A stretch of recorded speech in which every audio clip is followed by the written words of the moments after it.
রাজধানীর আরামবাগে ফাঁস দিয়ে তিন্নি আক্তার সুমাইয়া নামে এক তরুণী আত্মহত্যা করেছেন।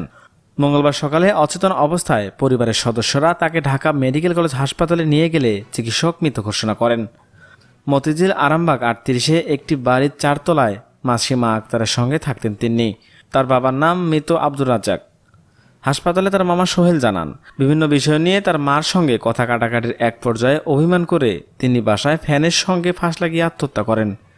পরে তাকে ঢামেক হাসপাতালে নিয়ে গেলে চিকিৎসক মৃত ঘোষণা করেন। ঢামেক হাসপাতালে পুলিশ ক্যাম্পের ইনচার্জ বাচ্চু মিয়া জানান, মরদেহ ময়নাতদন্তের জন্য মর্গে রাখা হয়েছে। তার পরিবারের দাবি, তিনি ফাঁস দিয়ে আত্মহত্যা করেছেন। দর্শক, মায়ের সাথে অভিমান করে মেয়ে কিভাবে আত্মহত্যা করতে পারে? এর পিছনে আরও কিছু কারণ থাকতে পারে। একমত হয়ে থাকলে অবশ্যই আমাদের কমেন্ট করে জানাবেন। আর এখনকার মতো এখানে শেষ। পরবর্তী আপডেট নিউজ পেতে আমাদের সাথে থাকুন। ধন্যবাদ সবাইকে।